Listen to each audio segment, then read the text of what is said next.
I believe, ladies and gentlemen, I apologize to those who have come that we're running a little bit late today. We've had a couple of meetings. I will call to order the December and final meeting of 2015 of the Miami-Dade Expressway Authority. Let's begin with the Pledge of Allegiance. Ms. Fano, would you lead us in it today? Thank you, sir.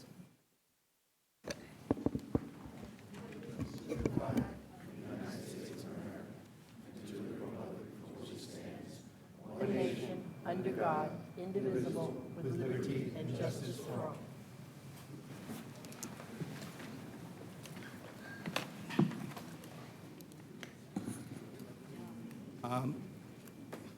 Council, could you please request any issues relating to declaration of conflicts?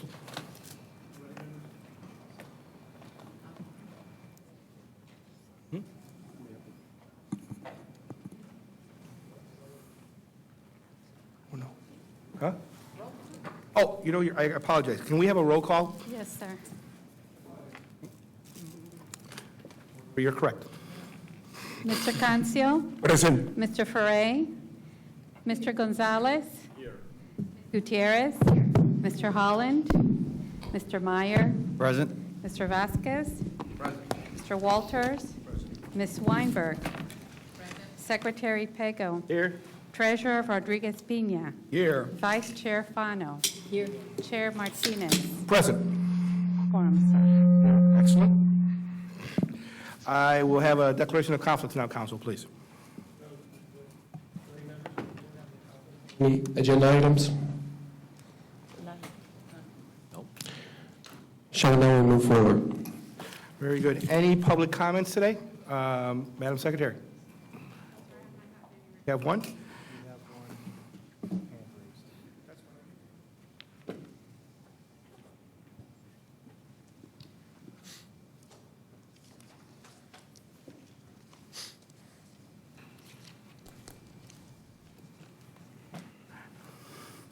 Good afternoon, Mr. Wills.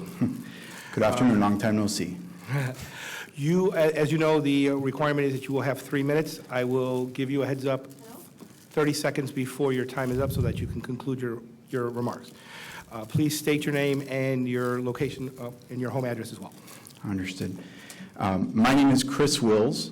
My address is 11165 Southwest 75 Terrace here in Miami. Mr. Chairman, Madam Vice Chairman, members of the board, it's once again an honor to come and speak before you today for this brief time. I do have to begin my comments with something that I wasn't expecting to speak about, which is for the first time in coming to these meetings, and I've attended a couple over the last couple months, I was greeted by law enforcement at the door and was told that I could not bring a Christmas stocking in here, that Christmas stocking posed a danger to you all. I'm scratching my head as to why a Christmas stocking would pose a danger to you all, except if there's a concern about the message that it sends. And the message that I was hoping to send is one very simple one. I think that when I've addressed this board, each time that I've had an interview with the chair, that I've been extremely respectful, and I will continue to be so. The reason for the stocking and the coal that we were bringing inside the stocking. Last week, the Miami Herald wrote an article stating that Santa had come early to Miami-Dade County. And while we have said very clearly that the cashback toll dividend program that you all have instituted is a step in the right direction, to call it this overwhelming success is to be disingenuous with the public. 40,000 people received checks, and your all's website says that you have about 1 million people driving on your roads every day. That's less than 4%. That means that 96% of Miami-Dade County voters got basically a stocking full of tolls, which is worse than having a stocking full of coals on Christmas Day. And so I come before you again with a solution, because I'm not about just complaining and whining about things. I come before you with a solution. My contention is that the reason that so few signed up is because there has been a big history, a major history of poor communication between MDX and the community. And I get what you all say, that it's hard to get people to pay attention. But the fact of the matter is that people in our community and across our nation pay most attention to the issues that affect them most when? Around election times. So what we're saying is, help us put tolls on the ballot so that you all can have an actually positive and fruitful conversation with this community about the ideas that you all have about improving transit and transportation here in Miami-Dade County. You have 30 Because the seconds. fact of the matter is, 30 seconds, Chris. right now, only 4% are listening, and we need 100% to listen. So I invite you all again to please join your fellow board member, Mr. Jose Pepe Cancio, who we were so honored to have him join hundreds of thousands of Floridians in signing our petition, and I would invite you all to join us in signing the petition, which I have available to me, with me now. And again, if anybody has any questions, I'm happy to entertain them. Thank you, Chris. Thank you very much for the opportunity to speak before you again.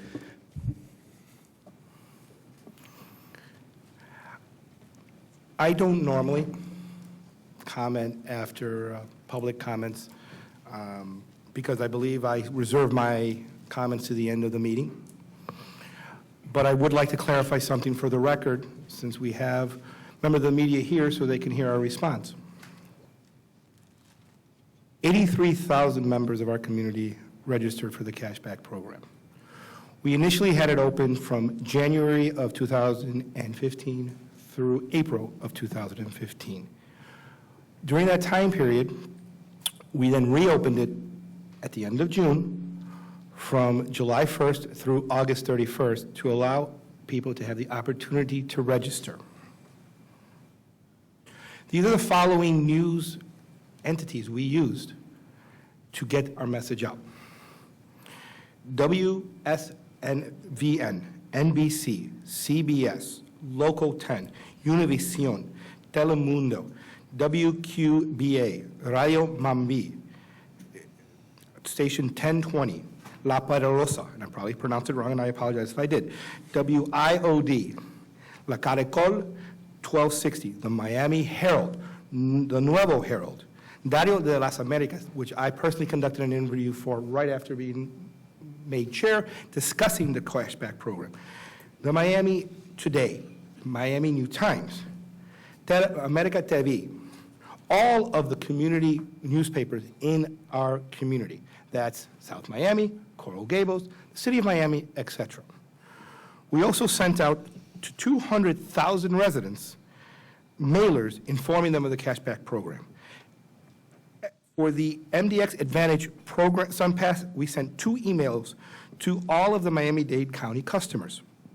Social media was used, where more than 60 posts on Facebook and Twitter were done. We signed up people at any community event that we were participating in. During that time period, more than 250 ads on radio, print, and digital websites went out. This is during the time period of the second enrollment, which was from July 1st through August 31st. 35,000 calls and emails handled by our call center. Coverage by more than 30 publications nationwide when the board approved our program in June. We appeared on community weekend shows. As many of you know, I participated in shows on La Poderosa. I also participated on shows on Univision and on other shows as well.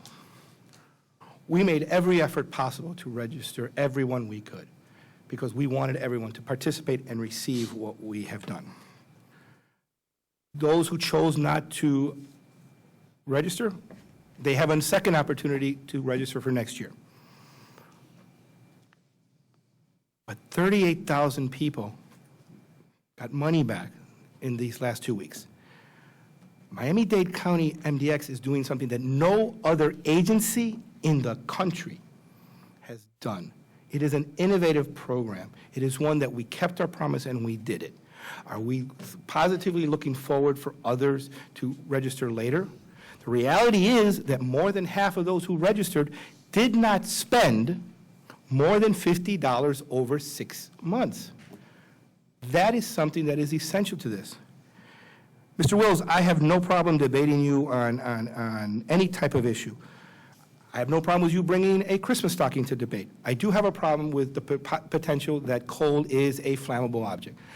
Although I, under my policy, am not required to have people speak at public comment that have nothing to do with issues on the agenda, I will always allow those who wish to express their positions at our meetings to speak regardless, because I'm a firm believer that everyone should participate and speak. My only tragedy here is that on something that we have debated very professionally became somewhat of a sideshow today on a day when we were able to report the fact that so many people received cash back, and we kept our promise. And we will continue to speak our promise.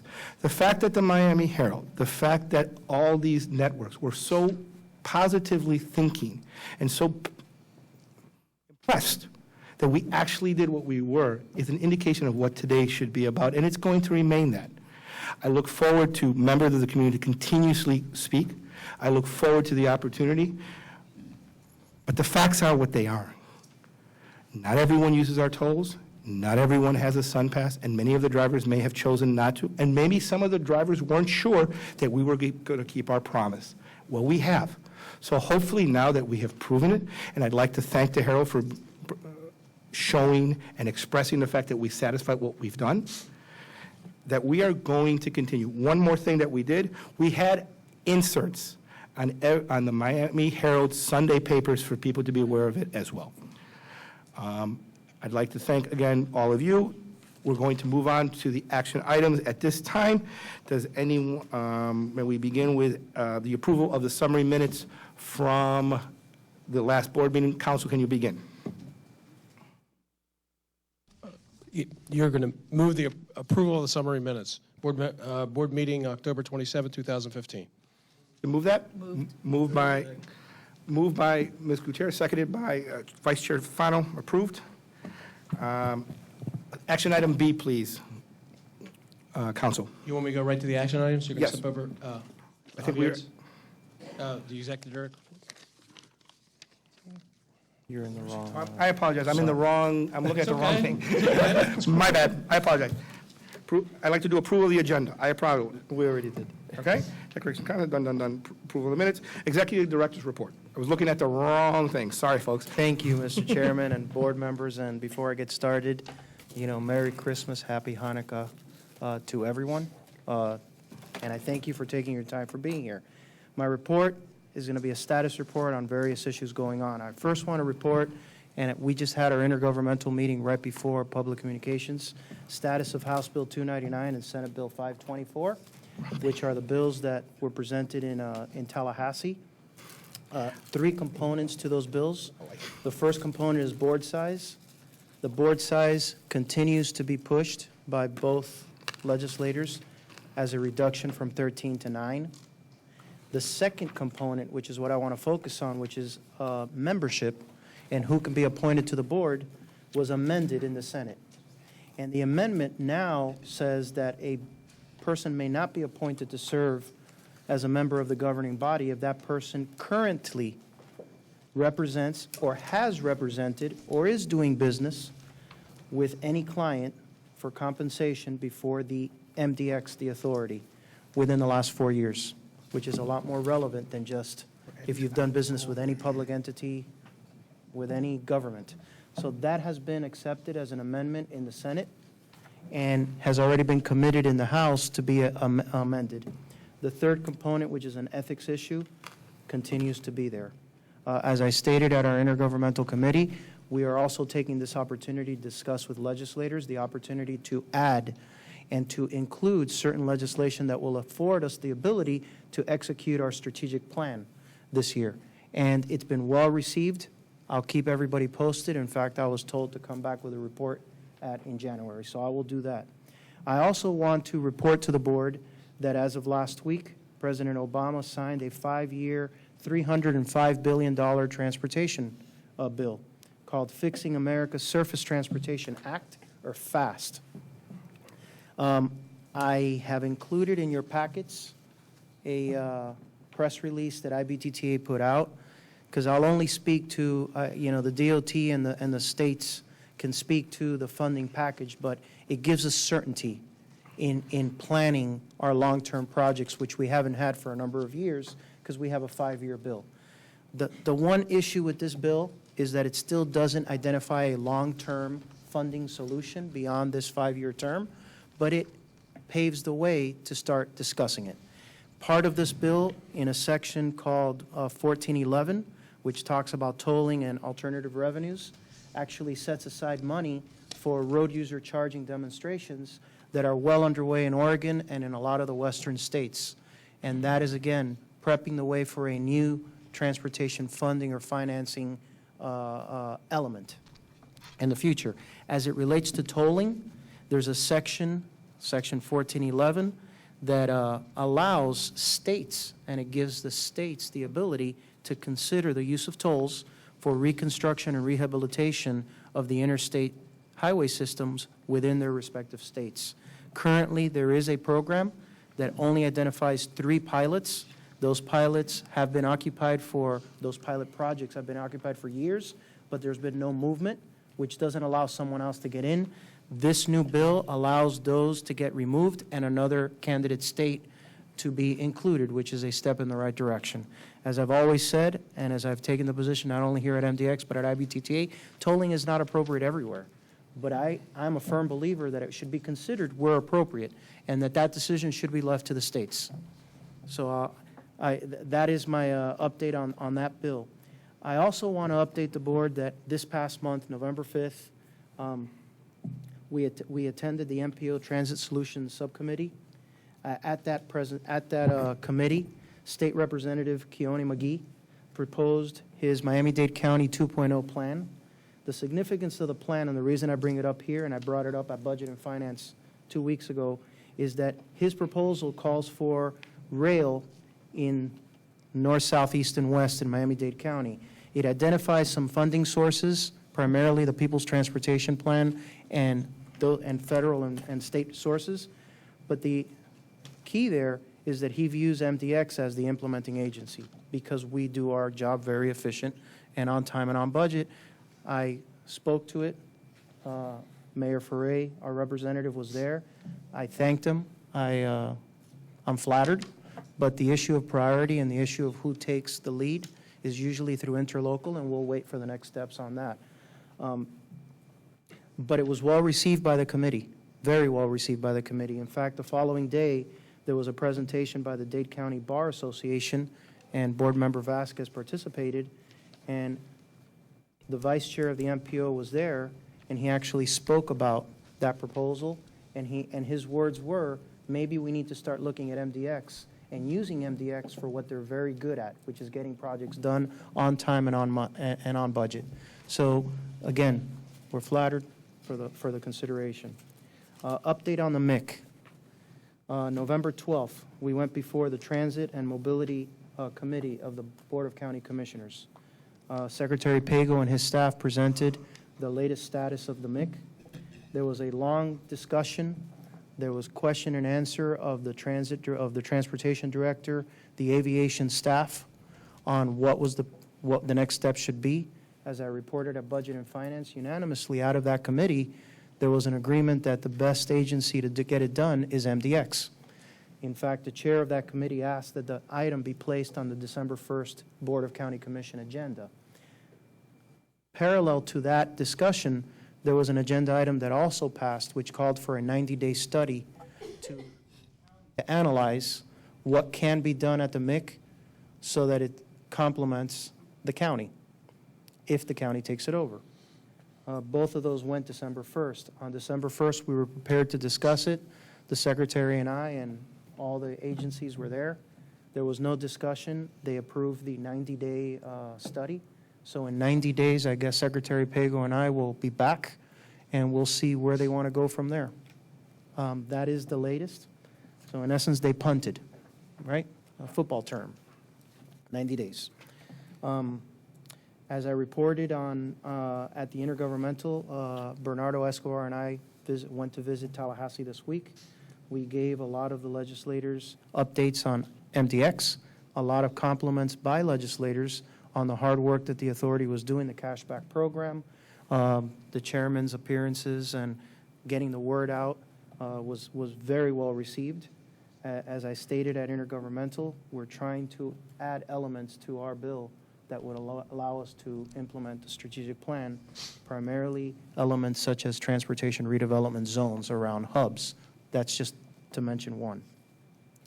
The last thing that I want to speak about is the cashback program. You heard Chair Martinez say that about 38,000 people received checks in the last few days. In fact, as of yesterday, 5 o'clock, 55% of all the checks that have been mailed out have been cashed. That's over $1 million that have been cashed. I want to thank, before we show, because we want to show a very short video that we want to we share with the board and with the public and the community. But before we do that, I want to thank the staff, Marie's group and finance. I think we showed former Chair Gutierrez the operation when she was here. I think we issued more checks in the last 2 weeks than we have in the last 20 years of MDX, and it was a chore. It was all done in house, and it was done very well. We've gotten very few returned for bad addresses and so on and so forth, which now we have to go through a process. But I want to thank her group. I want to thank Mario. And I want to thank the chair and the board for the support. And Mario, I think you have a very short video that you want to show. So I'll stop my report there.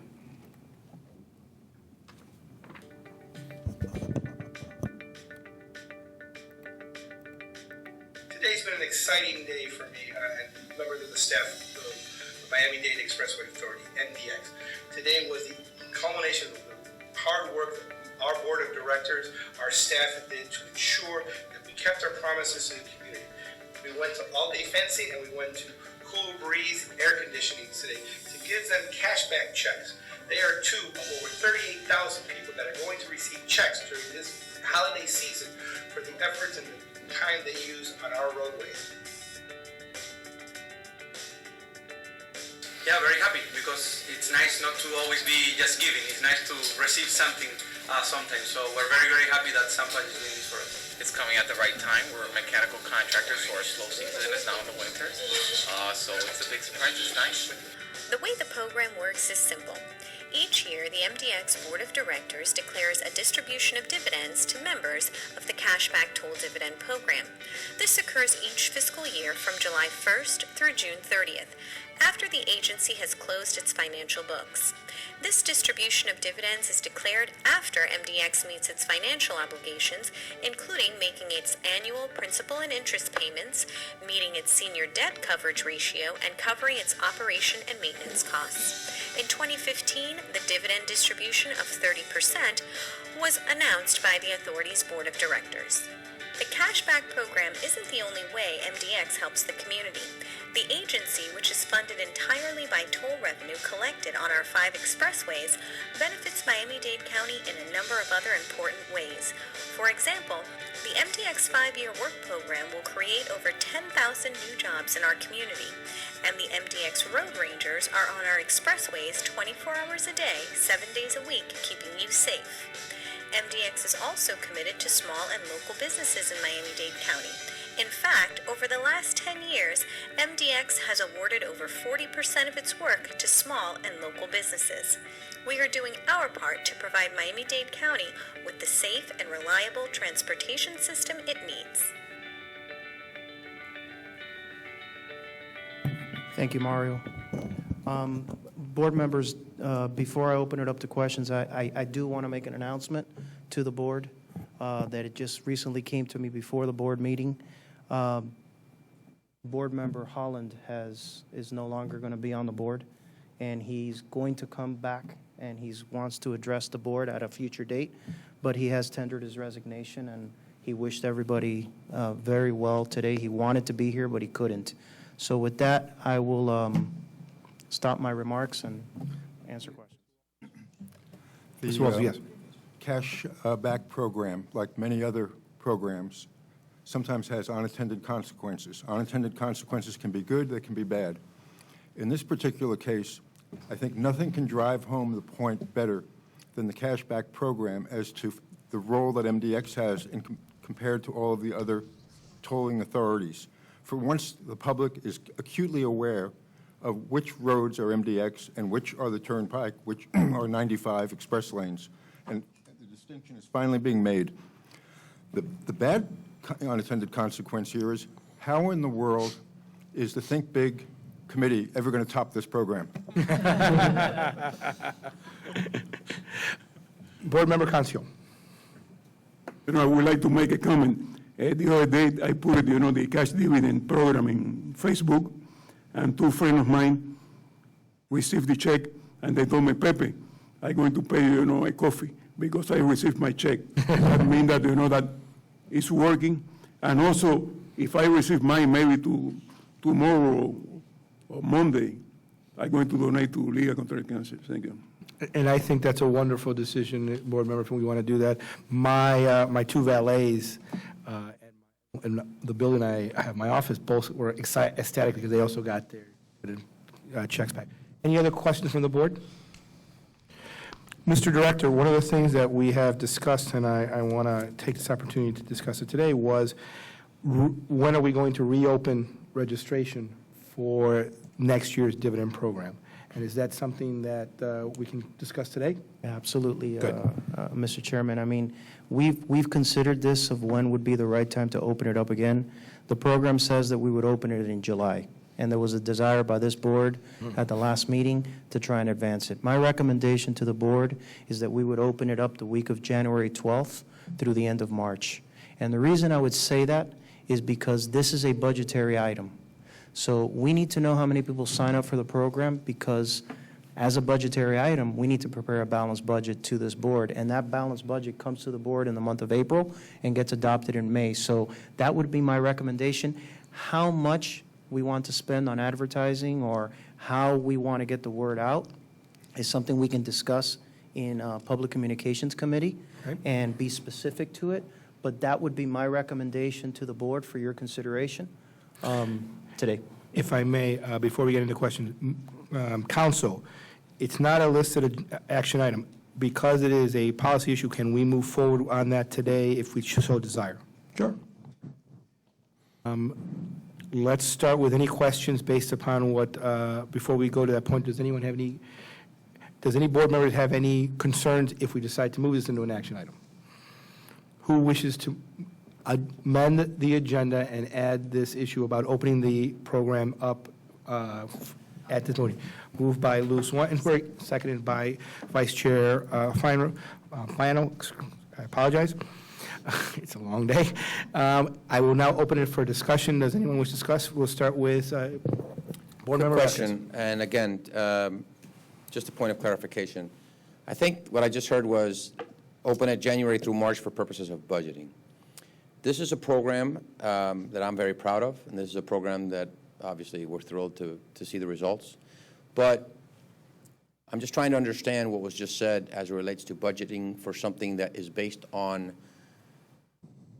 giving back based on unanticipated leftovers, if we want to call it, because we don't think that we're over-tolling. We don't think that we're overcharging. We've been accused of, if you're giving it back, it's because you are obviously admitting that you're, and I'm a little concerned about how that was characterized, because I don't want to. One of the ways that we, this cashback program, yes, there is a bottom of the, let me get back and speak. Did you understand my question? Regular, yeah, I understand it perfectly.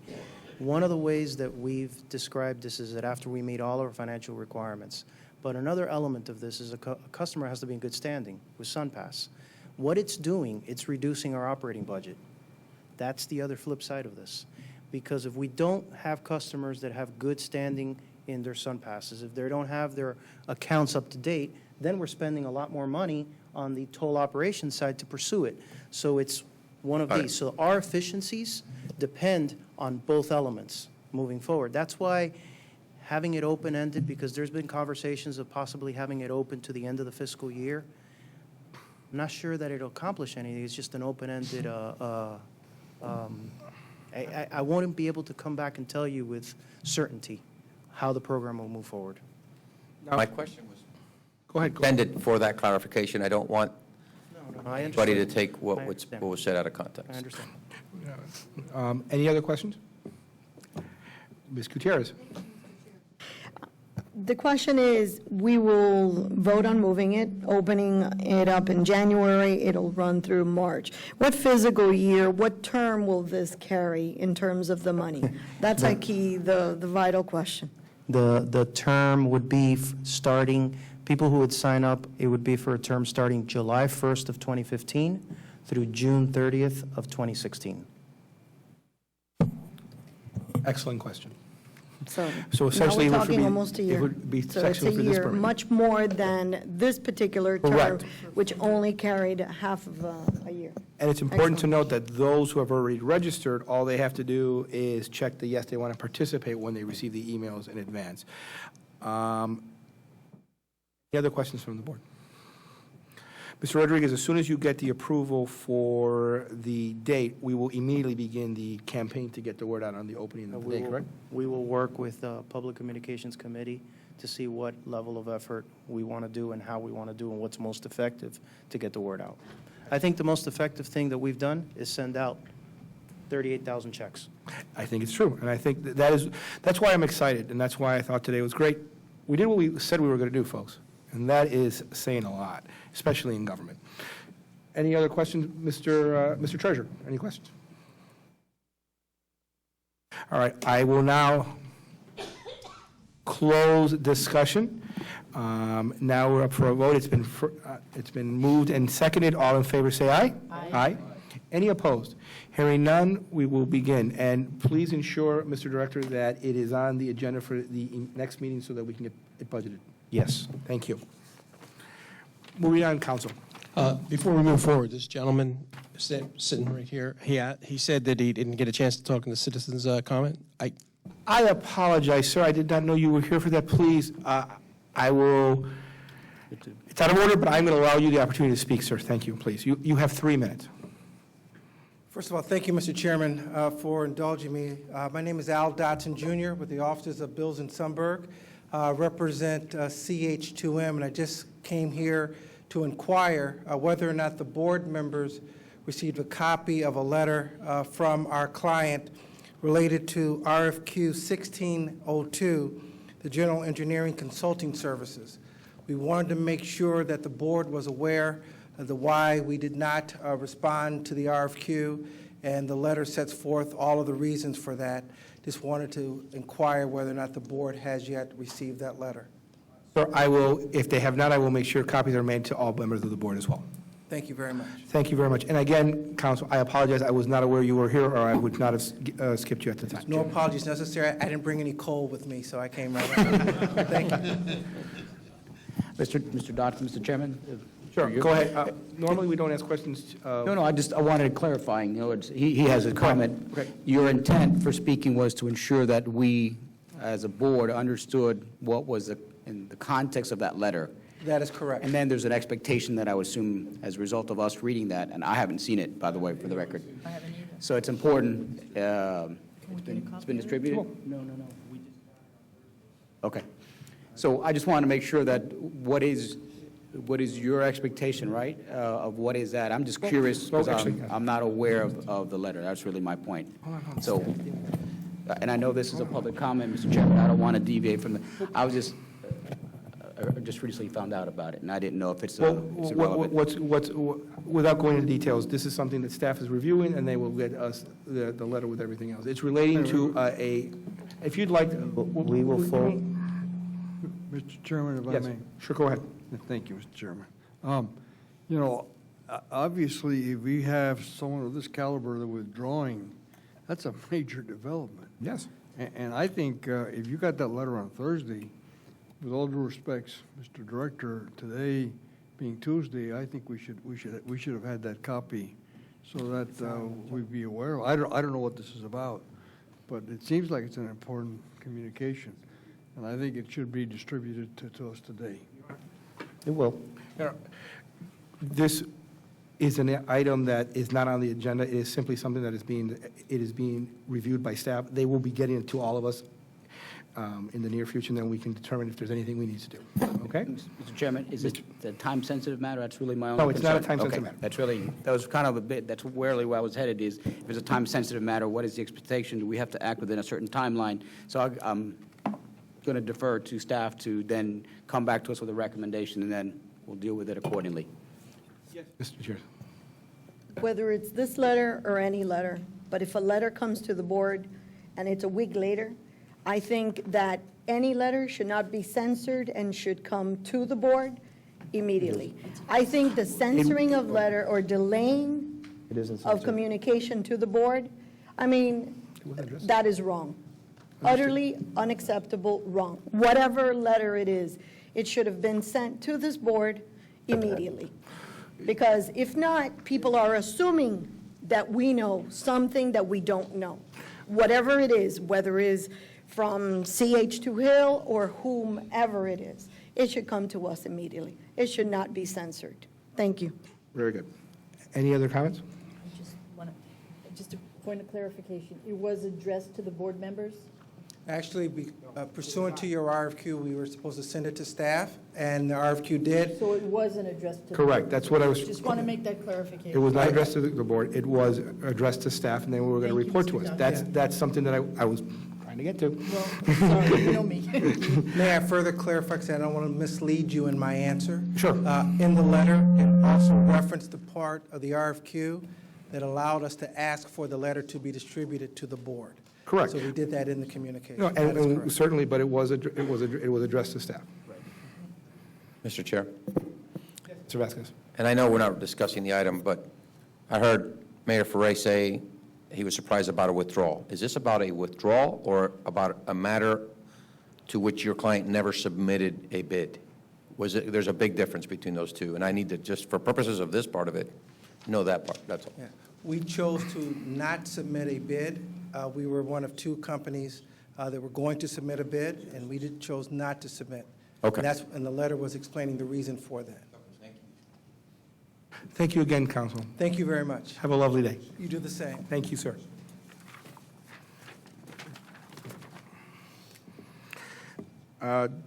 We have not, General Counsel report? Yes, just to remind the board, we have a shade meeting scheduled for December 16th at 2015 at 10:30 a.m. relating to the ETCC litigation. I apologize for the time, but lead counsel Joe Sirota is in trial. We usually try to do it with the board meeting. He's in trial right now, and we kind of queried the board and see what the most convenient date was, and it's next Wednesday at 10:30 a.m. I will, if any board member can't attend, I will call them personally and tell them what was discussed.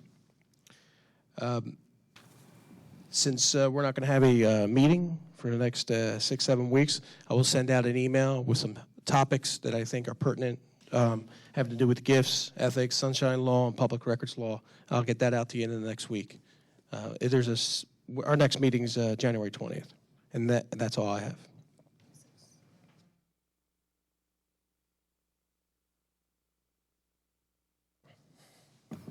Thank you.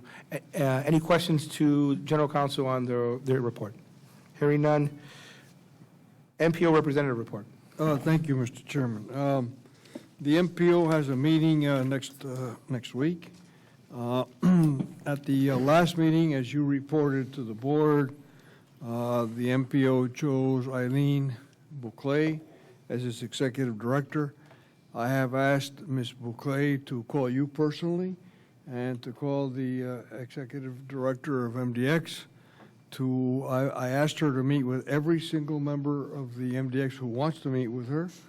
And I would request through you, Mr. Chairman, that you extend an invitation to her for a future meeting, just to be present. And I think she was the right person for the job. I think she's going to do a very, very good job. She has a tough road ahead of her. And I think you will be seeing some major changes in the MPO. I think it will come through legislative action at this legislative session. And I think hopefully the MPO will reform itself before the legislature does. That has been the request of many of us, including me. I don't see that there's much dynamism in that direction, and therefore I think the job is going to be done for us. Whether or not that means that they're going to clean our clock, I don't know, but I suspect that you're going to have some very different MPO. And the same dynamics that we've lived through about legislators trying to change MDX, I think you're going to see with regards to the MPO. But I think in the case of the MPO, it's going to happen. So these are times that we need to keep our eyes very open. If I may, just for a moment, extend it beyond the MPO to tell you that there's a lot of activity going on in different parts of Florida with transportation councils and transportation summits and transportation meetings. There was recently one in Jacksonville that Gus was amazing to me because of the intensity of it and the sheer number of people that were there. Here's the one bottom line that I just want to pass on to you, Mr. Chair, and through you to the board. Change is afoot, and it's not small change, it's big change. I was very, very impressed with Senator Jeff Bentz, who is, without any question, the transportation leader in the Senate and I think in the legislature, and one of the most important people in transportation in Tallahassee. And he'll be carrying water on the FDOT bill. His position is that these automatic cars are going to completely revolutionize the way we travel in Florida. Not in 10 years, but in the next 3 or 4 years. So the message is, whatever we do at MDX and in any transportation agency in Florida, we've got to do it being aware of not what's being planned to be done tomorrow, but what's being executed and will be done in the next 2 or 3 years, which will significantly change the way we move around. Now, there's a meeting in Jacksonville, which our director is on a panel, and it's called the Florida Chamber of Commerce Transportation Summit. I've attended now to about 4 or 5 of these things, and as we say in Spanish, that's where the bacalao is cut. And I think what that means is that the discussions that go on in the corridors of power is where decisions are made. And I want to just share with you what I've told the mayor and the county commission and the MPO. Miami-Dade County in South Florida is totally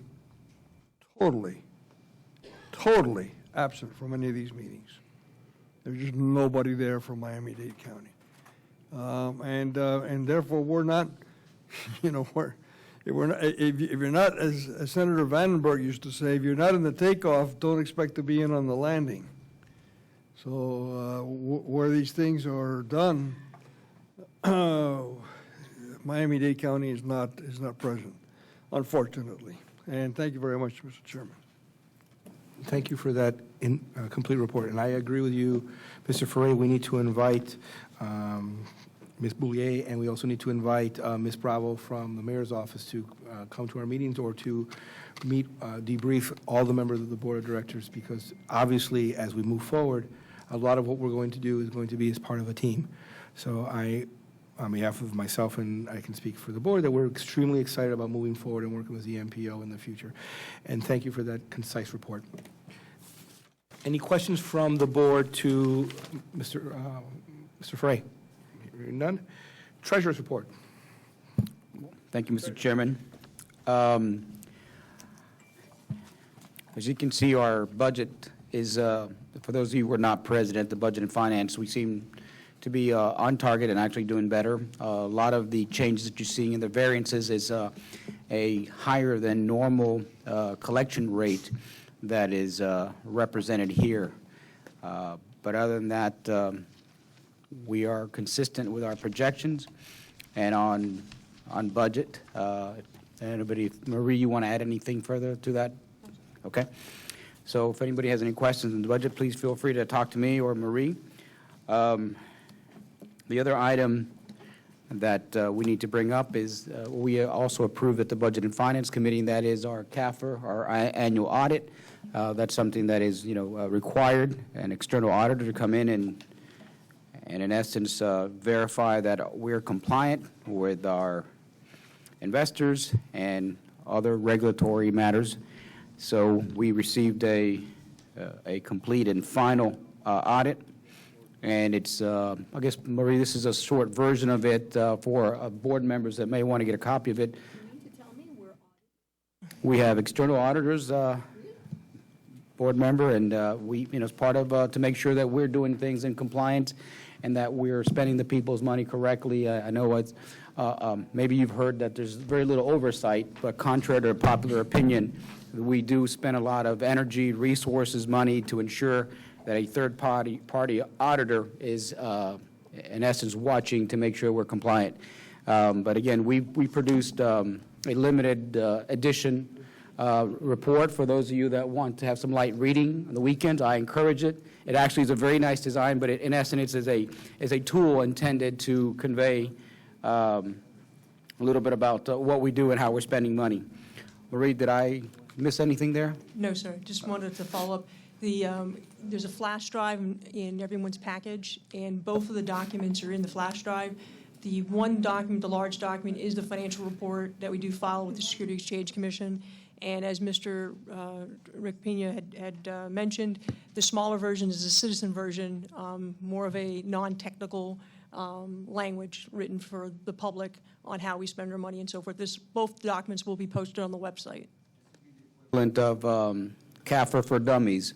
It is really a nicely put together document, and it is to convey, not in a technical term, how we spend our money and the essence of that audit. But in conclusion, the audit was concluded and it was done, and we are compliant, and we have a favorable. No findings were found in this extensive audit, and everything was favorable. So that was a very a significant accomplishment that we have to do every year, again, in order to be compliant. So we passed with flying colors. Lastly, Mr. Chairman and board members, a little bit of good news, and I think it's very good news. Actually, we have received our ratings from Moody's, and I don't know if all of you have heard about, I think we sent out a press release basically indicating that we do have an improvement in the ratings from Moody's, and the rating highlights basically talk about, they conducted follow-up. We were in what's considered an A3 position, and after kind of watching what we do for the last 5 years, looking at the changes, comparing us to other toll agencies, they found that we were doing a better job than we were doing in previous years. So they actually improved our rating from an A3 to an A2. What that means, in essence, is that we're a lot more attractive than we were as an A3, even though, from an investment vehicle, it allows us to borrow money, if you will, equivalent to a mortgage. If you had a better credit score than others, this is the equivalent of that credit score. So what this really does, and I think the exciting news is that we have another external entity that is out there to rate our jobs, saying that we're doing a good job. And so it's not just the auditor. This is a rating agency, obviously, that is not influenced by anything that we do, but strictly on criteria and strength that they found in us. We are a well-established toll road. We have better than expected revenues, strong growth patterns, no additional debt for 2016 to 2020, and really a history of stable operations. So based on that criteria, and I'm sure many others, they said, you know, you deserve an upgrade in your bond rating. So I think that's very significant. Again, it goes to the point of lack of oversight.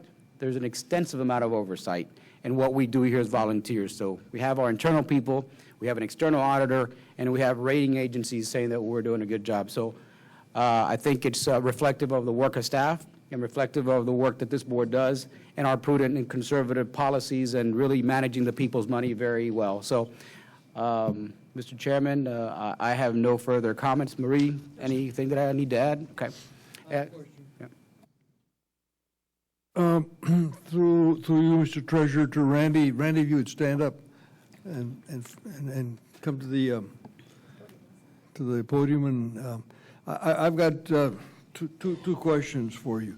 It looks like the Fed is about to start increasing interest rates.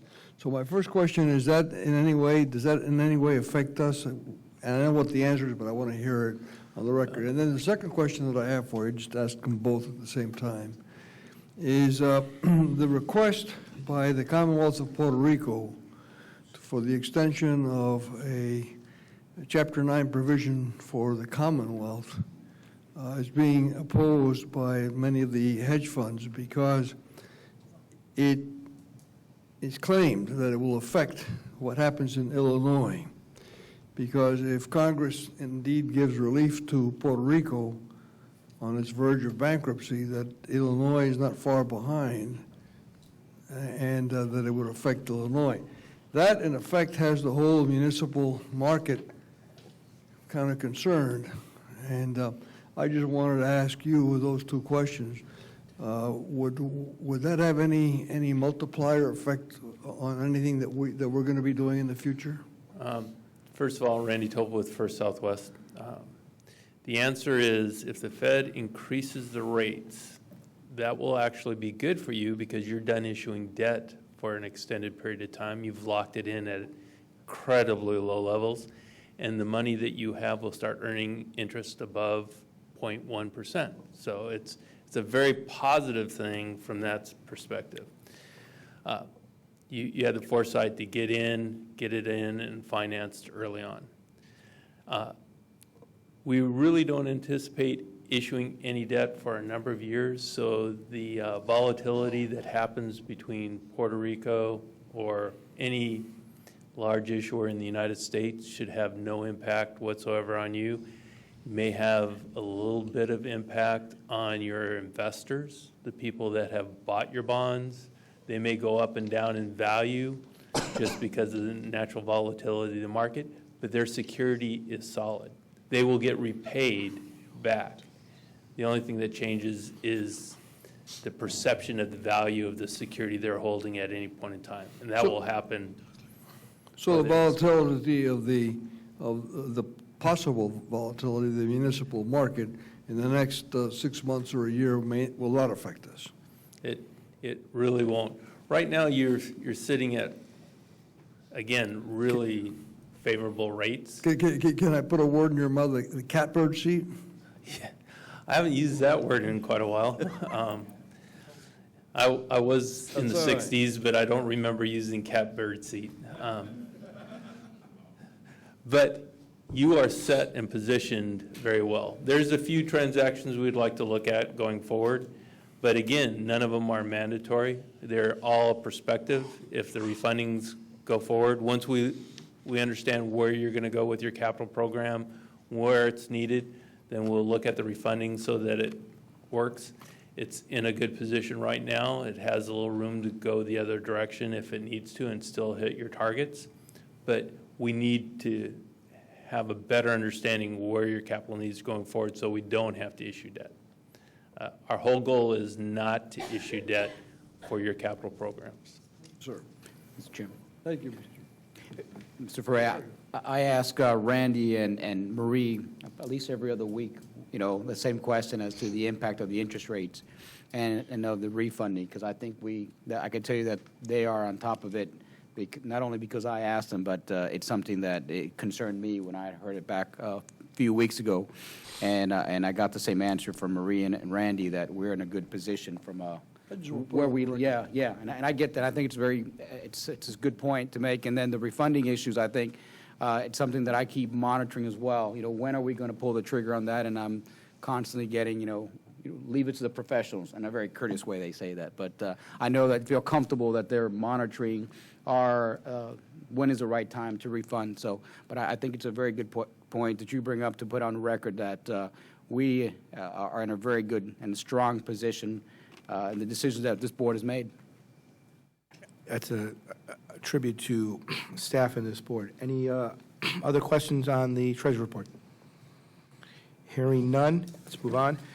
Mr. Director, the committee reports, I believe, are going to be part of the regular agenda, so we can skip that part? Yes. Excellent. For the consent agenda, So I can read it? I'll read them all at once. And then there's several names that need to be added to one of them, so read them all, and then I'll let you know which one we need to add people to. Travel ratification approval, December 15, 2015, January 2016. Trips to Tallahassee, Florida by Chair Martinez and Executive Director Rodriguez to meet with the state legislators. Do you want to add anything to that? Okay.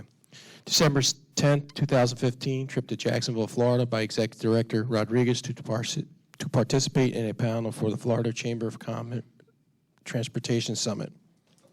Okay. January 28th to 29th, 2016, trip to Orlando, Florida by Board Member Weinberg and Executive Director Rodriguez to attend Team Florida FTC Annual Joint Meeting. Okay, lastly, February 9th and 10th, 2016, trip to Tallahassee, Florida by Chairman Martinez, Board Member Vasquez, Board Member Weinberg, and Executive Director Rodriguez to attend the Miami-Dade County Days. I would also like to ask Board Member A.J. Meyer and Vice Chair Shelley Fano to participate in Dade Days. Mr. Chairman, I'd like to be added to that list as well. I have no objection adding the treasurer as well to that list. Day Days, which is and Board Member Gonzalez as well. Why don't we just do it this way, Mr. Chairman? Okay. Any member who wishes to go, names can be added. I think I'm very comfortable with it. That's an excellent suggestion. Is that okay that we do it that way? Let's do it that way. You could just... Yes, Mr. Walters. I think for the duration of the session, the chairman and the executive director should have the ability to go up to Tallahassee on a moment's notice and not have to wait for this board to convene. I'd like to see some kind of blanket approval for your travel to Tallahassee. Things happen really fast up there. That's the Well, second we've got motion. December and January. Would you like to expand it to December, January through the end of session? That's fine. Is that acceptable to everyone else? Yeah, Right, there is. Yeah, board members, just so you know, even if it's not approved by the board, we'll go to Tallahassee on a moment's notice, and then we ratify it at a board meeting. So Right. It's there. It's already there. It's not keeping us from having to do our job. This is for transparency. So let's. So, would you like me to read the last one, and I'll just add, February 9th and 10th, 2016, trip to Tallahassee, Florida by Chair Martinez, Board Member Vasquez, Board Member Weinberg, Executive Director Rodriguez, and any other members of the board to attend the Miami-Dade County Days. That's fine. Objection to that? Hearing none, it stays on the consent agenda. Thank you. Motion, who wishes to move it? Moved by Treasurer Pena, seconded by Board Member Gonzalez. Open for discussion. Hearing no discussion, discussion closed. All in favor say aye. Aye. Any opposed? Hearing none, passes unanimously. The regular agenda, please. Item A, please, Council. Item A, approval to advertise for lease of MDX parcel 11205-169, located at 3840 Northwest 28th Street, Miami, Florida. Mr. Director, who's going to be presenting for staff? Jason Green is going to be presenting for staff.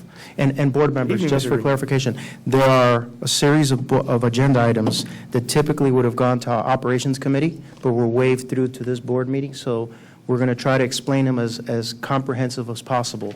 Typically, it gets done at committee, but we brought them forward. Thank you, Board. Yes, we're requesting as a motion to approve to advertise for competitive bid for MDX parcel 11205-169. This parcel is located at 3804 Northwest 28th Street. The parcel was purchased as part of the 11205 interconnector project, which has currently been put on hold and not funded for construction. The property is vacant at this time and for a long period of time was given temporarily to Miami-Dade Transit to build the connector here. It had been just recently turned back over to us and cleared. We've had a number of potential bidders reach out to us, an interest in bidding it out. So we are asking to put it out for advertising. We did complete a recent market rental appraisal, which valued it at approximately $312,000 per year. And we'll be putting that out for bid through January, and we anticipate bringing the highest apparent winning bidder to the operations committee in January for approval. Anyone wish to move the item? Moved by Board Member Cancio, seconded by Treasurer Pena. It is now open for discussion. Any questions from the board? Hearing no questions from the board, discussion is closed. All in favor say aye. Aye. Anybody against? Hearing none, item passes unanimously. Item B, please, Council. Item B, MDX interlocal agreement with Miami-Dade County for the construction of the Dolphin Station Park and Ride Terminal Facility Project. Approval of the interlocal agreement between Miami-Dade County and MDX for the funding of the Miami-Dade County of 50% of the construction costs for the Dolphin Station Park and Ride Terminal Facility Project. Mr. Chairman, Juan Toledo is going to speak to this item. Good evening, Mr. Toledo. Good afternoon, board members. As was read into the record, this is the interlocal agreement with Miami-Dade County for them to provide $5 million to fund 50% of the construction phase of the Dolphin Station Park and Ride. As we have previously brought to the board, we're in a partnership with DOT and Miami-Dade County to study, prepare the RFP, and construct the park and ride out west near Northwest 12th Street and off the Turnpike. So this is the half of the funding. The other half will be provided by FDOT, and we'll be coming back to the committee and board with that agreement sometime in the January-February timeframe. We are currently wrapping up the study. We're preparing the RFP documents, and we're on schedule to potentially advertise this project in March. Any questions for the board? Mr. Walters, please. I know it's not part of this agreement, but what's the purpose of the truck parking area? How does that fit into the whole big picture? It's being looked, the truck parking facility is being looked at by FDOT as part of a cohesive park and ride area, along with that would probably, I guess, I don't know how to put it. I mean, it goes along with the park and ride, but it's more of a truck parking facility. I would have to defer to DOT staff to provide a better answer on that, because we're not really looking at that as part of our study. Our study consists of the park and ride facility and the connection to Northwest 12th Street. I just saw it. Sorry. What it was. Any other questions? Treasurer Pena. Treasurer Pena. Mr. Toledo, so right now we're in the study phase, and we're investing, obviously, our resources into that. Then we will be then footing the bill for the 50% of the construction as well? We're not providing any other funding for any other phases going on. Prior to this agreement, we brought an agreement with an agreement and a supplemental agreement with DOT to fund the study portion for $300,000, and then for the design concept and RFP development phase for $800,000. So far, DOT has funded 100% of the efforts that we've expended. Again, this is for the construction phase. This is the 50% Miami-Dade County portion. Sometime in January, February, we'll be coming back with the DOT amendment to the JPA for their half of the $10 million share. Any other questions? This is a really good agenda item, okay? This goes to show how great of an agency we are, that we know how to work with our partners.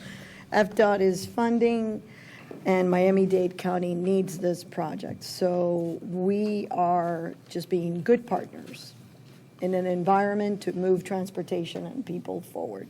So, Steal my thunder a little bit. Thank you. I'm sorry. We just, let's go stick. Any other questions? Absolutely. Yes, Mr. Meyer, Board Member Myers. Thank you. It mentions here accelerated delivery of this station park and transit terminal station facility. Do we have a timeline? Yes, we do. The original schedule provided by Miami-Dade Transit when we first entered into this agreement was for the county to have delivered this project by the end of 2019.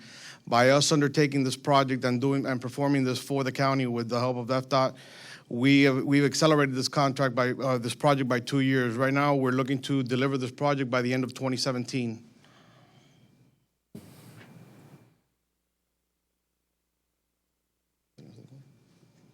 So this project will be procured directly through MDX. That is correct. By the end of 17, project seems like it'll be released here within the next 6 months. Yes. Is that accurate? Yes. That is accurate. That is our current schedule, is to advertise in March for design build.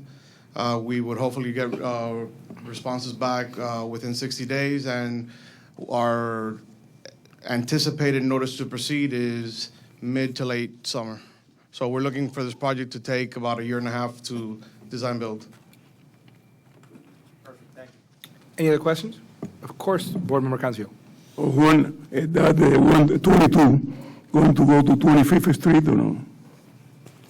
Right now, we're looking at the, part of the study with, along with FDOT is looking to connect 122nd Avenue between 12th and Northwest 25th Street. Part of our project involves the connection of 122nd up to the limits of the truck parking facility.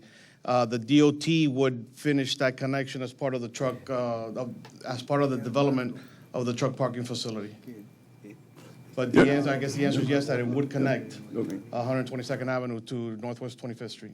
I'd like to make a comment. Of course. When I was a county commissioner, in 2002, one of the caveat to have the, moving the UDB was to have the 122nd Avenue from 25th to 41st. Have been 13 years. I have been talking with many people, and the owner of the project, they have to put it, that road in place and pay for it.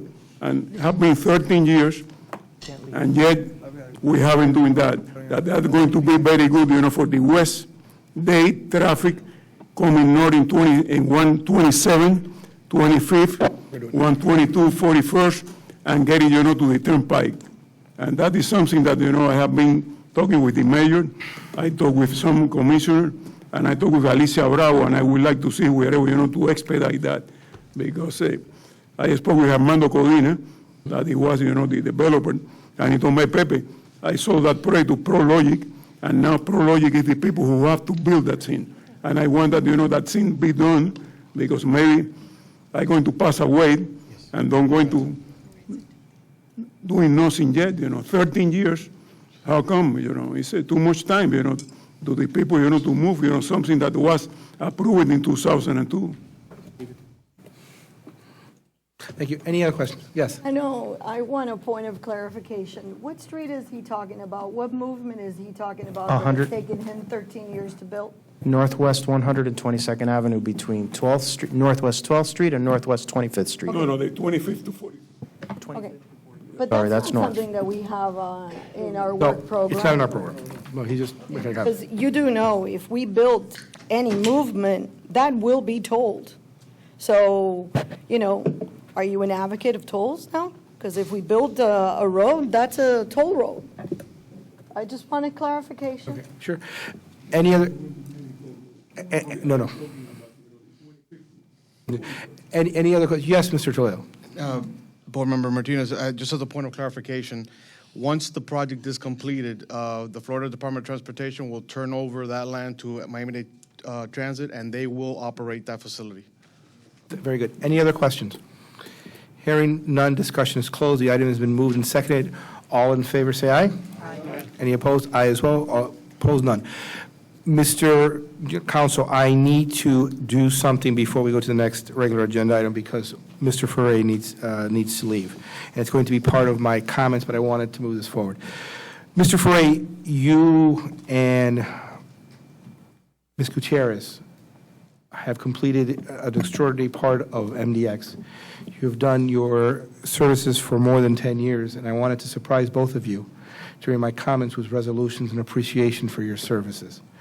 I intend to read Ms. Gutierrez's resolution during my comment section, and I will be passing the gavel to Vice Chair Fano, so I'll be able to move the resolution. Everyone is going to be receiving a copy of it now. Ms. Vice Chair Fano will be reading your resolution. It was planned to be part of the end so that we can go into the room, to go and have and discuss it, but at this point, because I understand you have to leave, I didn't want you to miss your moment in our last meeting. So if I would allow the board some indulgence here. I've been on this board now, it'll be 8 years in February, but before I got here, there were two people here who were already fighting the great fight on behalf of MDX. And Mayor Ferre and Ms. Maritza Gutierrez were two of them. I've learned an enormous amount from them. In fact, Vice Chair Fano and I started together. And I felt that they are now two of the longest-serving members ever of the board, and they have been tremendous leaders here. And sometimes when we're moving forward, we forget to we tend to make mistakes and we don't recognize the past. And I didn't want to miss that opportunity this year at the end of the year. Vice Chair Ferre, if you'd like to move your item and discuss your resolution relating to Mayor Ferre, and Ms. Gutierrez, if it's okay, I'm going to do yours at the end of the meeting so that we can move forward. Sure. Go ahead. It is with much honor and pride that this is a resolution recognizing the leadership of Maurice Ferre, expressing appreciation for his guidance and direction to better serve and educate our community on visionary planning and transportation initiatives in Miami-Dade County, providing for severability, setting forth an effective date. Whereas the Miami-Dade County Expressway Authority is a body, politic, and corporate, a public instrumentality, and an agency of the state established by Ordinance 94-215, adopted on December 13, 1994, by the Board of County Commissioners of Miami-Dade County, Florida, under and pursuant to Florida Expressway Authority Act, Part 1 of Chapter 348, Florida Statutes as amended. And this is, I could paraphrase, but I really would not do the honor that Mayor Ferre. So please bear with me while I read this, and my reading's not the best. I haven't done it since grade school. Whereas the members of the Miami-Dade Expressway Authority Board are volunteers. Whereas Mr. Maurice Ferre has served with honor and distinction on the board of the Miami-Dade Expressway Authority since March 15, 2005. Whereas Mr. Maurice Ferre has served as chair of MDX from 2012 to 2013, vice chair of MDX in 2014, chair of the Policy and Planning Committee 2008 to 2010, the MDX representative on Team Florida Board in 2007, was appointed by the governor as the MDX representative to the Miami-Dade Metropolitan Planning Organization from 2011 to present, and was appointed by the governor to serve on the Florida Transportation Commission Board of Directors from 2012 to present. Whereas during Mr. Maurice Ferre's tenure, the MDX Board of Directors established the first all-electronic pilot project on Extension State Road 836, the first expressway extension in years, a far-sighted initiative for its time. Whereas during Mr. Maurice Ferre's tenure, the MDX Board of approved the Open Road Tolling Master Plan, culminating years of work to secure funding for needed transportation improvement projects by leveraging developing technology to arrive at equitable tolling. Whereas Mr. Maurice Ferre, tenure of MDX Board of Directors, guided the transformation of MDX with implementation of open road tolling, which made MDX systems safe, fair, clean, and fast with an outlook to the future. Whereas during Mr. Maurice A. Ferre's tenure, the MDX Board of Directors approved the partnering with the Florida Department of Transportation on the largest and most complex expressway interchange reconstruction project in the history of Florida with State Road 836, State Road 826 interchange project. Whereas, during Mr. Maurice Frey's tenure, the MDX Board of Directors approved the operational strategic plan and scorecard to establish MDX strategic objectives of the leadership, relationship with stakeholders, operational excellence, and stewardship of resources. And I have a lot more.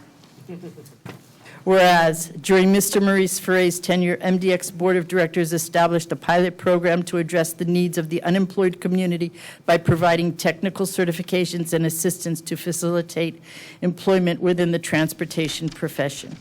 Whereas, Mr. Maurice Frey led the update of the 2001 strategic plan to define MDX's future role in transportation, preparing the way to lead the framework of technology innovations, facilitating transit infrastructure and transit hubs, and addressing alternate financial options. Whereas Mr. Maurice Frey was the driving force of MDX Vision Plan for 2035 and MDX Strategic Plan 2050. Whereas Mr. Maurice Frey promoted the integration of technology in transportation. Whereas Mr. Maurice Frey supported a comprehensive and holistic vision for transportation and was key in the development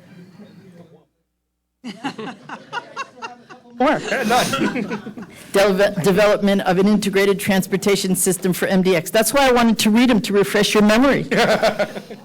Whereas Mr. Maurice Frey championed a multimodal vision for transportation comprised of several intermodal facilities as well as transportation hubs throughout the community. Whereas Mr. Maurice Frey initiated the State Road 836 Express bus transit preliminary studies, which are now being programmed by the Miami-Dade Transit Department. Whereas Mr. Maurice Frey advocated managing MDX debt and taking advantage of refunding opportunities. Whereas Mr. Maurice Frey is recognized as a state and local transportation expert and as tireless champion of transportation and transit infrastructure projects. Whereas the Board of Directors of the Miami-Dade County Authority wishes to commend Mr. Maurice Frey on his inquisitive mind and diligence to ensure transportation in Miami-Dade County is on the cutting edge of technology.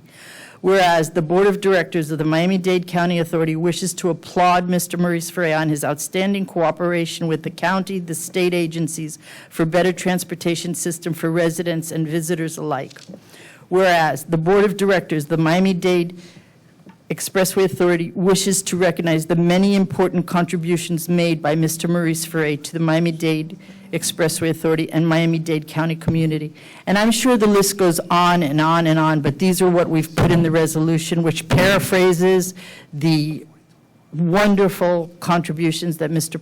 Frey has done for our county. This is the recognition of the governing board of MDX, and we recognize the contributions and visions of Mr. Maurice Frey.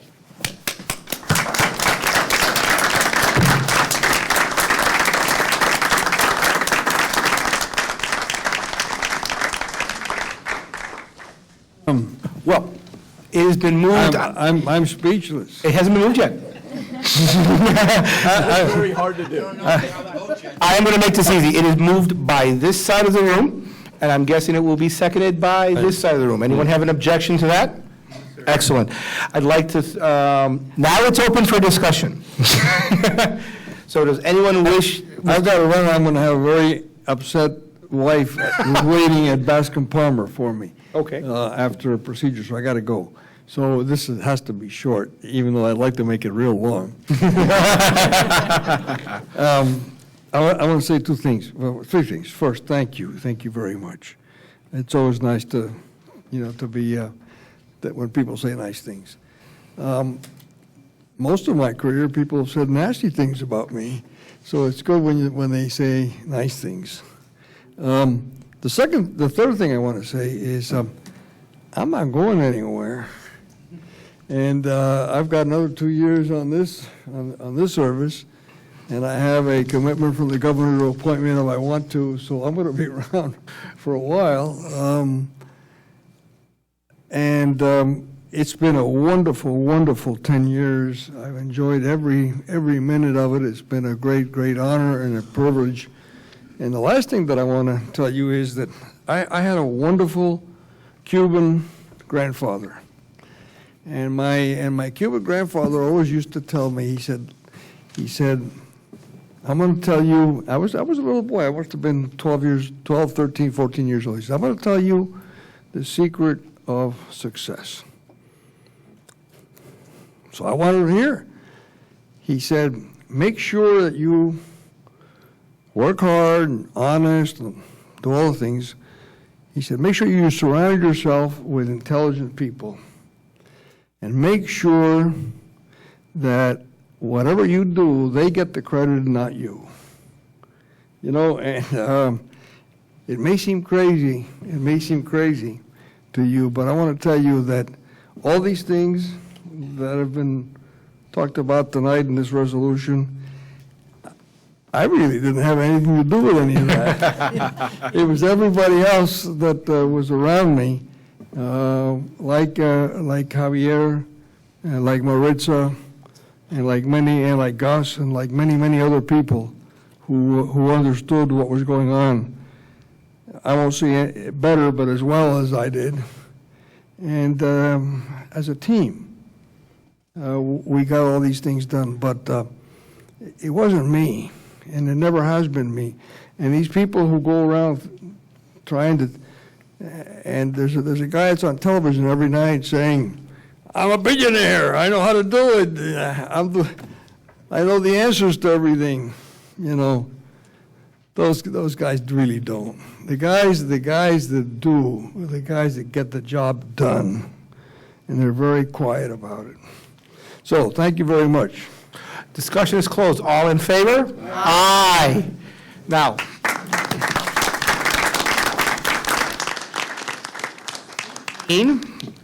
Ms. Vice Chair, would you please become the chair for this meeting for one moment for me? Because I have a resolution of my own I wish to present today.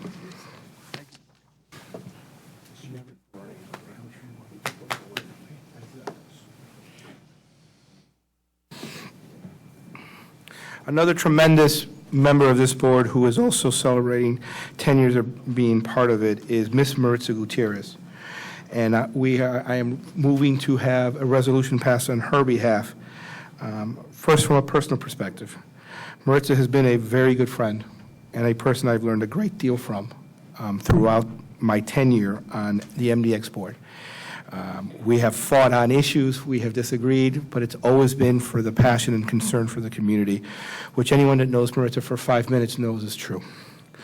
So, if I may, Ms. Vice Chair, move that a resolution in recognition of the leadership of Maritza Gutierrez, expressing appreciation for her guidance and direction to better serve and educate our community on transportation and safety initiatives in Miami-Dade County, providing for the severability set forth as an effective date.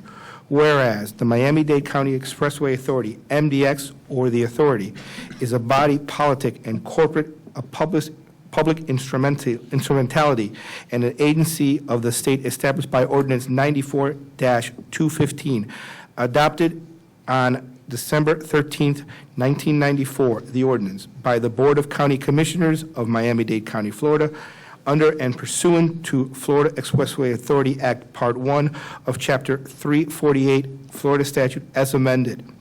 Whereas the members of the Miami-Dade Expressway Board are volunteers, whereas Ms. Maritza Gutierrez has served with honor and distinction on the board of the Miami-Dade Expressway Authority, MDX, since March 15th of 2005, and whereas Ms. Maritza Gutierrez was the first woman in the history of the Miami-Dade Expressway Board Authority to be elected by her colleagues as chair of MDX, where she served from 2007 through 2010 and 2014, whereas Ms. Maritza Gutierrez served as vice chair of MDX in 2006 and in 2013, chair of Operations Committee in 2011 and in 2015, chair of Policy and Planning Committee from 2011 to 2013, chair of the Public Communications Committee in 2006, and was appointed by the governor as the MDX representative to the Miami-Dade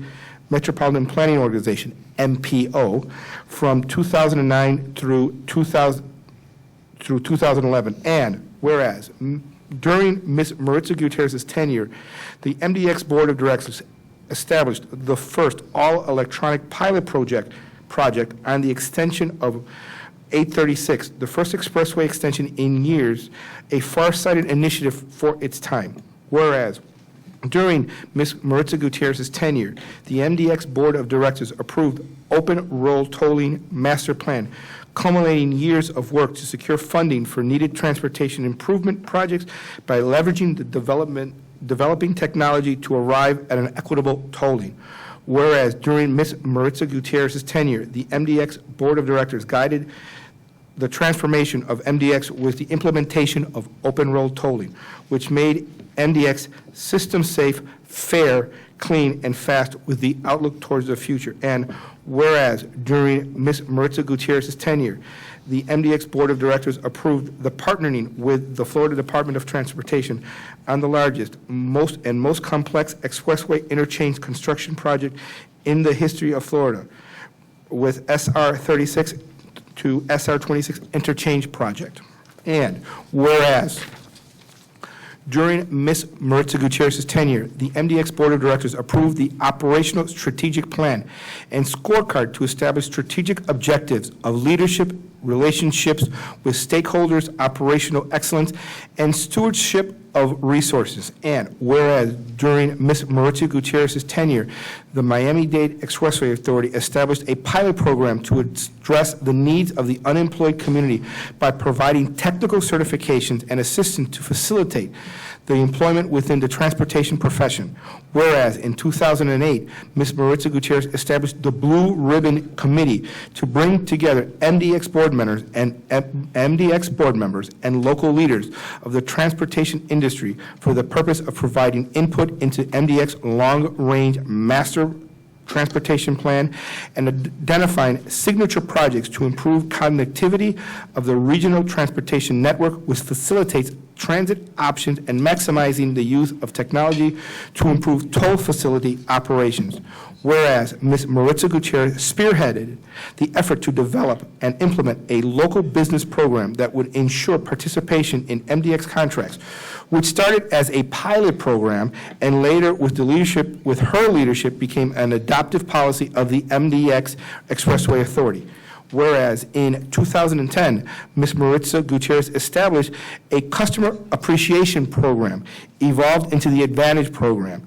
And whereas Ms. Maritza Gutierrez sponsored a resolution establishing the cashback toll dividend program, rewarding MDX frequent commuters and small businesses with a cashback rebate of any residual revenues based on the percentage expended on tolls in the fiscal year, recognizing that MDX frequent customers should be acknowledged as owners of the transportation assets since they subsidize 100% of the design, construction, operation, and maintenance of the MDX expressway system.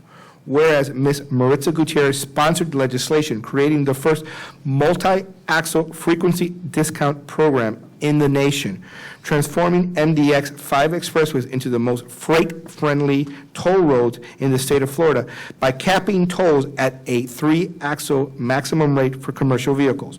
Whereas in March of this 2015, Ms. Maritza Gutierrez sponsored a resolution amending the MDX toll policy by capping existing toll rates, declaring that there would be no future toll increases on the MDX systems, and requiring the approval from local officials for any future transportation infrastructure projects that required new tolling.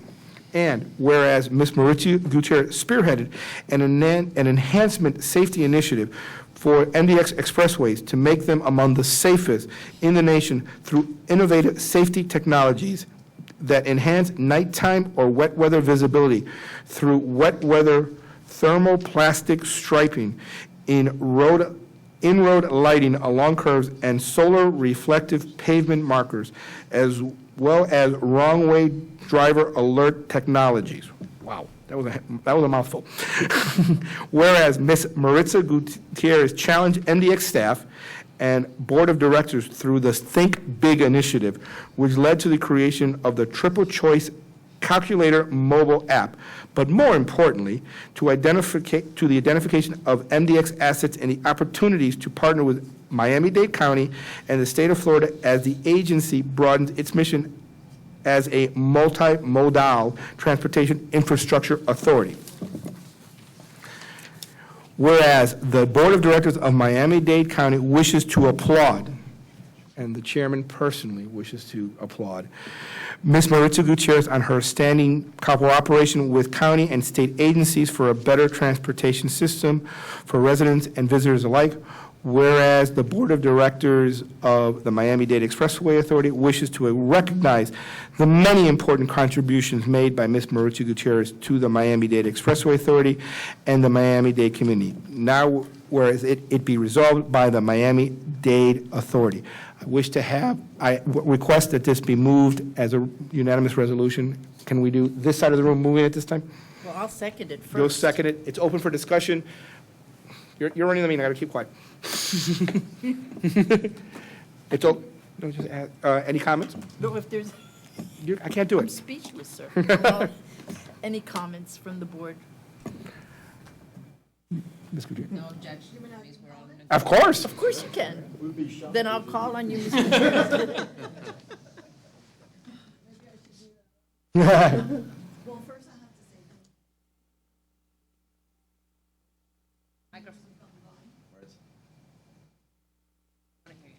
Thank you very much. I didn't realize that 10 years have gone by. They moved by so quickly because in working together, we were doing a lot of great things. I also didn't realize that when we created the scoreboard for the consultants to grade them, that there was a scoreboard also being kept on members, and so I'd be remiss now that I saw the stuff in writing, okay? So I gave a lot of headaches, but together we did it, and that's what teamwork is about. So I'm grateful for this resolution. It's very thoughtful and very appreciative, but it's something that we did collectively. And, it's something that we do, and when you want to give back to the community and you want to be part of the stitch of the community, this is the place to be because you affect people every day. So really, thank you very much.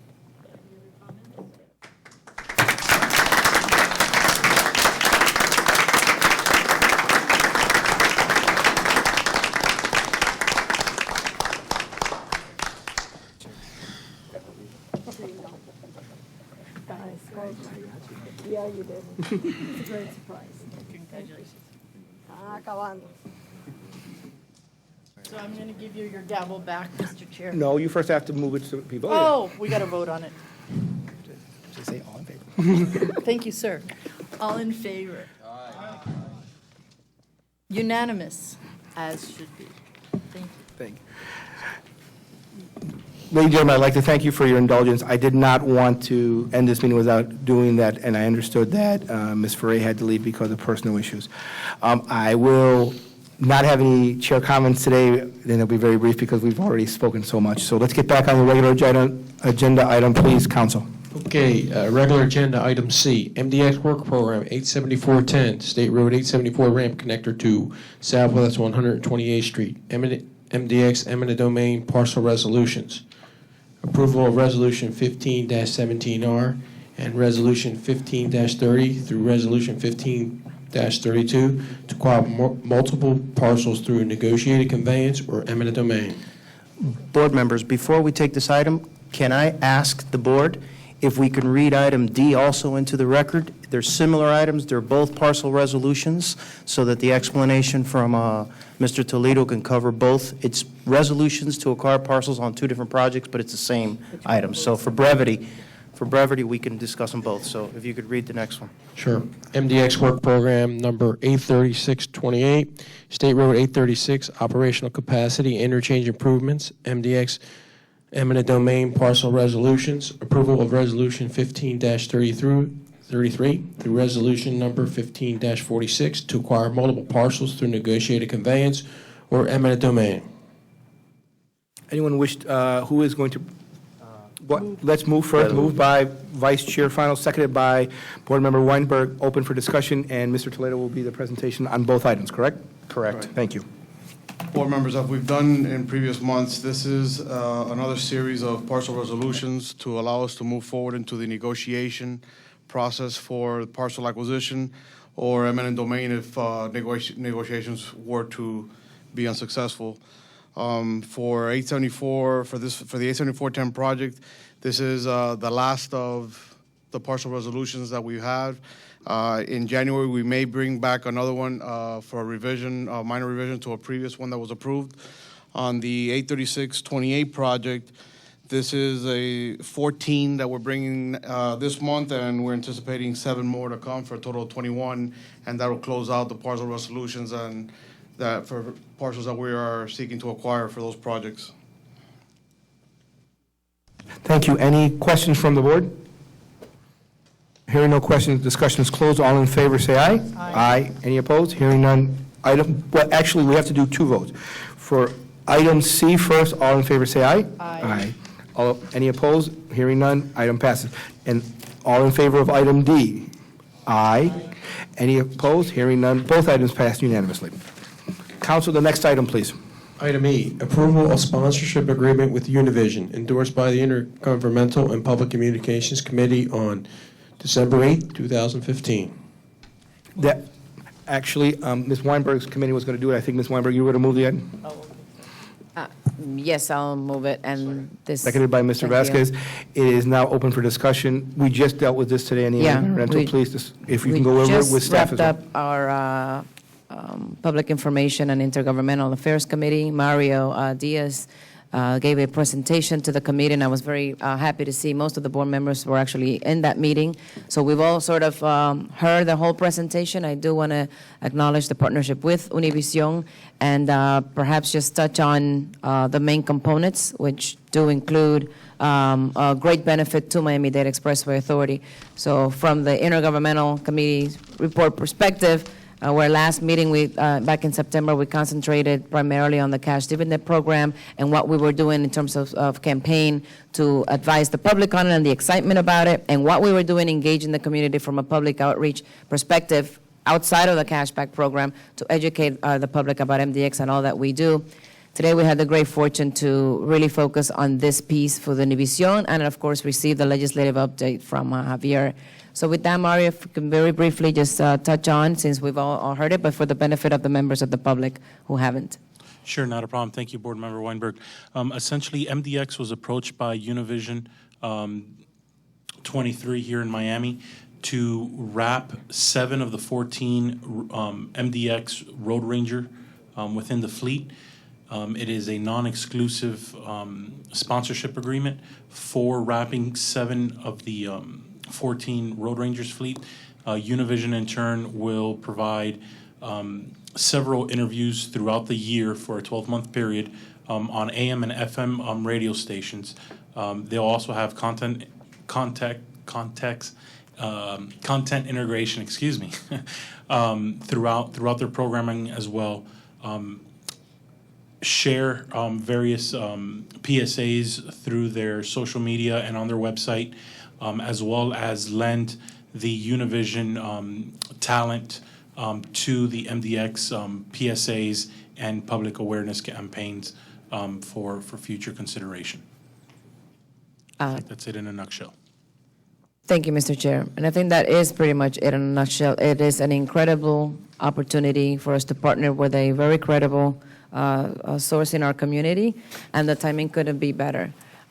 If I may, Mr. Chair, I want to just chime in on the recognition for Ferre and for Maurice and Maritza, because we get accused sometimes of not doing enough to let the public know about things that we're doing. And this is what we're doing this year. It's really just augmenting what we had already indeed been doing, and that was being in the fabric of the community and communicating to the public.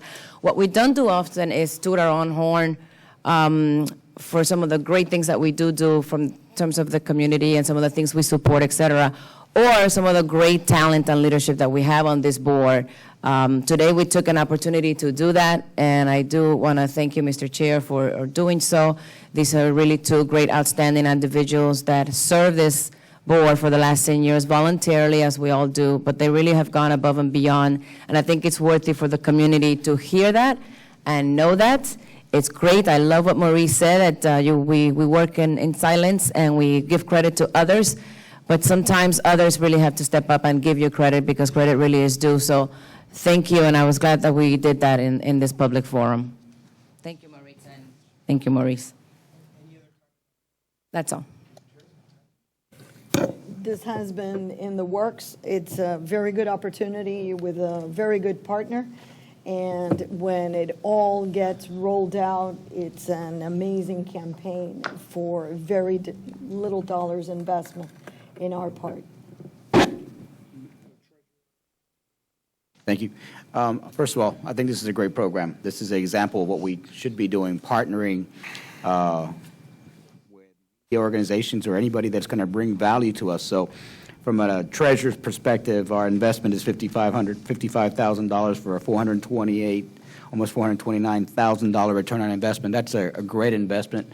I think it's obviously a great organization, Univision, that we have this partnership with, and I commend them. My understanding is that they came to us with that proposal with a lot of inspiration for some of our board members. So I think it's a great opportunity. It's an example of what we should be doing. So again, as a person somewhat responsible for the finances of this organization, great ROI. Period. Mr. Chairman, through you and the staff, how is this going to impact any existing agreements with the road rangers? I know we have existing contracts with Travelers and All Vision, and how, any potential conflicts? Are we going to have to undo contracts, and how do we start this process right away? There is no conflicts, as I stated at the Intergovernmental Committee. We've already canceled the Travelers contract, and we will be bringing items before the board for the overarching contract because nothing has really progressed. All of our contracts, board members, and I'll say this again for the record here at the board meeting, are non-exclusive. There's no guarantees to the recipient. They have to perform, and if they don't perform, we move on. And here we are moving on. Yeah, on that point, something we may consider from a policy perspective, if we enter into a contract, we should hold some type of a bond. If there's an expectation of revenue that's going to be made and we give an opportunity to somebody else, if they don't produce that revenue, we should hold some type of a bond because we wasted 2-3 years and we didn't get anything, so they held us up. So just something for consideration. This is the antithesis of that other agreement. This is exactly how we should be working, not, I'll give you a hamburger today, you pay me on Tuesday. That concept, I think we should learn from that, and from a policy perspective, something for us to consider. Thank you, Mr. Chairman. Great item. Mr. Chair. Yes, Ms. Weinberg. Some more comments. You have a comment? Excuse me? Yeah, just for the record, that this was unanimously passed at our committee just before this meeting, so I just request the board to do so now so we can move forward very quickly with Univision. And that was a very well-attended meeting. There were Yes. members who, most of us were there. So any other questions? Hearing none, discussion closed. All in favor say aye. Aye. Aye. None opposed? My item passed unanimously. I am going to, the informational, do we have one more? Agenda F. Item F. Item F. Item F, approval of fiscal year 2015 CAFR disposal of fixed assets and other assets and contribution of assets to other entities, endorsed by the Budget and Finance Committee on November 17, 2015.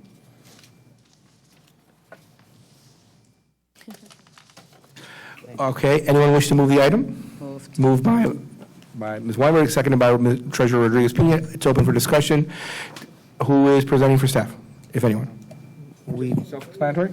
Yeah. Any questions from board? Hearing none, discussion closed. All in favor say aye. Aye. Aye. Item passes unanimous. Informational items are in your packets. We have any questions, you can talk to staff. We can move on. Chair's comments. I have spoken a lot today, so I'm going to make this very brief. I simply want to wish all of my board members, staff, the community and all a happy holiday season. Be safe out there, enjoy your moments, and move to adjourn. Moved, meeting adjourned. Thank you all for your patience this evening. Have a wonderful holiday season. Thank you.